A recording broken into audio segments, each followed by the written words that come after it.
សួស្តីបងប្អូនសាសនាសិស្សទាំងអស់គ្នាចឹងនៅក្នុងវីដេអូនេះយើងមកកែលំហាត់អង្គតិក្រាលកំណត់ចឹងនៅក្នុងលំហាត់អង្គតិក្រាលរបស់យើងមានចំនួន3គឺ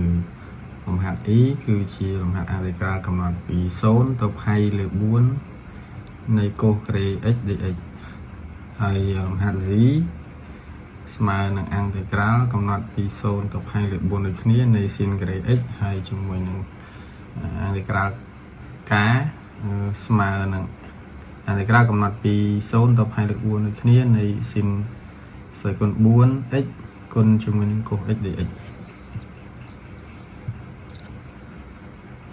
ឥឡូវយើងមកមើលលំហាត់ E មុនគេអង្គតិក្រាលកំណត់ពី0ទៅផៃលើ4នៃកូសការ៉េ x dx អញ្ចឹងយើងអត់មានរូបមន្តអង្គតិក្រាលកូសការ៉េ x ទេហើយយើងមានតែរូបមន្តអង្គតិក្រាលកូស x ណាអញ្ចឹងរូបមន្តរបស់យើងគឺមានតែអង្គតិក្រាលកូស x បាទ dx ដែលអង្គតិក្រាលកូស x ហ្នឹងស្មើទៅនឹងsin x បូកនឹង c ហើយនឹងអង្គតិក្រាលកូស ax បាទកូស ax ហើយថែមបូក b មួយទៀតទៅ dx ស្មើនឹងដល់សំដៅ1លើ a sin នៃ ax បូក b បូកនឹង c c ជារបស់នេះចឹងបើសិនជាយើងមានតែរូបមន្តកូសបែបហ្នឹងចុះដល់ពេលកូសការ៉េយើងធ្វើម៉េចអញ្ចឹងយើងមានរូបមន្តមួយ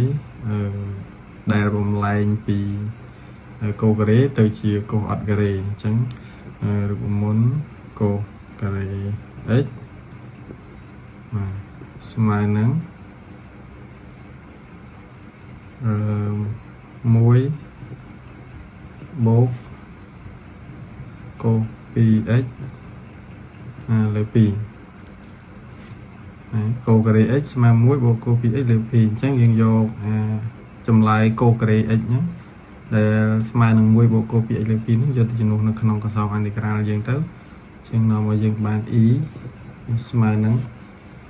អង្គតិក្រាលកំណត់ពី0ទៅផៃលើ4ហើយកូសការ៉េយើងជំនួសដោយ1បូកកូស 2x លើ2 dx វិញក្រោយពីបានជំនួសរួចយើងអាចផ្ដាច់អង្គតិក្រាលនេះបានដោយ0ផៃលើ4នៃ1លើ2បូកនឹង1ភាគ2កូស 2x បាទ dx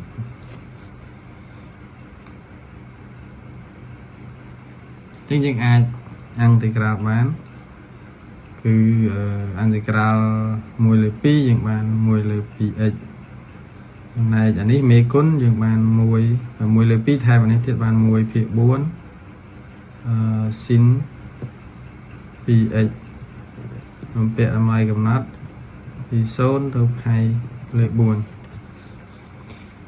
តោះមកយើងជំនួសតម្លៃចូលមកយើងបានទៅនេះយើងបានផៃលើ4គុណនេះបានផៃលើ8បូកនេះបានផៃលើ4ចូលបាន1ភាគ4sin យើងនៅសល់ផៃលើ2ដកហ្នឹងនេះយើងជួស0ចូលបាទជួស0ចូលចឹងកន្លែងនេះ0បាទ sin ក៏0ដែរចឹង sin 0ស្មើ0ចឹងបានកន្លែងនេះបានផៃលើ8បូកហ្នឹងនេះsin ផៃលើ2ស្មើ1ចឹងនៅសល់1ភាគ4អញ្ចឹង e យើងស្មើផៃលើ8បូកហ្នឹង1ភាគ4តទៅទៀតយើងចូលដល់លំហាត់ z អញ្ចឹងលំហាត់ z ដូចគ្នាអញ្ចឹងយើងប្រើរូបមន្តsin ការ៉េ x sin ការ៉េ x ហ្នឹងវាផ្ទុយវារូបមន្តកូសអញ្ចឹងបាទនេះ1បូកកូសអញ្ចឹងកន្លែង sin ការ៉េ x នេះទៅជា1ដល់កូស 2x លើ2អញ្ចឹងយកនឹងជំនួសចូលមកនាំឲ្យយើងបាន z C ស្មើនឹងអាងក្រៅកំណត់ពី0ទៅ2លើ4នៃ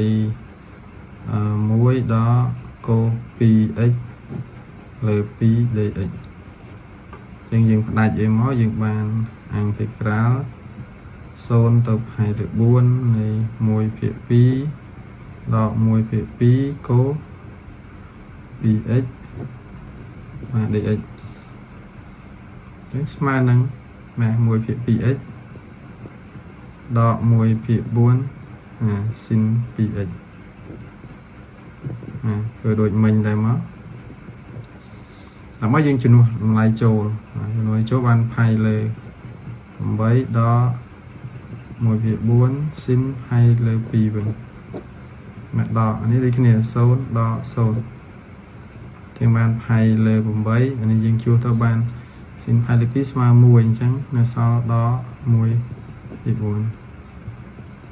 នេះចម្លើយ C បាទតទៀតចូលដល់លំហាត់អក្សរ K អញ្ចឹងយើងសង្កេតមើលឡើងលំហាត់អក្សរ K អង្តិក្រាលកំណត់ពី0ទៅផៃលើ4នៃ sin គុណ4គុណជាមួយនឹង cos x dx អញ្ចឹងដោយសារតែកន្លែងនេះវា cos ហើយកន្លែងនេះផ្នែក sin អញ្ចឹងបើយើងយក sin ទៅ derivative យើងបាន cos អញ្ចឹងយើងធ្វើតាមលំហាត់នៃវីដេអូមុនរបស់យើងគឺយើងគ្រាន់តែបំលែងផៃលើ4យ៉ាងនេះយើងដាក់ដែលកន្លែង sin សេគុណ4នេះយើងដាក់វាដដែលតមកទៀតត្រង់កន្លែង cos យើងអាចសរសេរទៅជា sin បាទ derivative នៃ sin មកហើយថែម dx អញ្ចឹងយើងបានរូបមន្តរបស់យើងគេថាបើសិនជាអង្តិក្រាលរបស់យើងហ្នឹង y សេគុណ n គុណជាមួយនឹង y' dx អញ្ចឹងចម្លើយបាន y សេគុណ n បូក1លើ n បូក1បូកនឹង c អញ្ចឹងកន្លែងនេះយើងដូចគ្នាហើយយើងមើលនេះ sin សេគុណ4ហើយគុណជាមួយនឹង sin' dx អញ្ចឹងអង្តិក្រាលវាបានទៅជា sin សេគុណ 5x ចែកនឹង5កំណត់ពី0ទៅផៃលើ4តោះមកយើងជំនួសផៃលើ4ចូលមកយើងបានsin សេគុណ5នៃផៃលើ4ចែកនឹង5ដកនឹងsin សេគុណ4នៃ0ទៅ5បាទតោះមកយើងគណនានេះវាបានsin ផៃលើ4ស្មើជាមួយនឹងឬ2លើ2អញ្ចឹងបានឬ2លើ2ស្វ័យគុណ5ចែកនឹង5ដកតួនេះស្មើ0តើមកយើងគណនានេះមកយើងបាន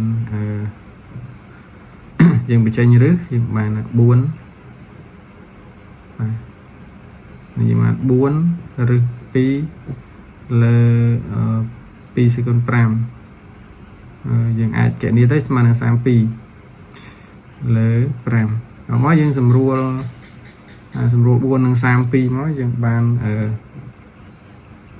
រើស2លើ8ចែកនឹង5ចឹងយើងសម្រួលផលិតផលយើងបានរើស2 8យកគុណនឹង5បាន40ចឹងលំហាត់ K របស់យើងស្មើនឹងរើស2លើ40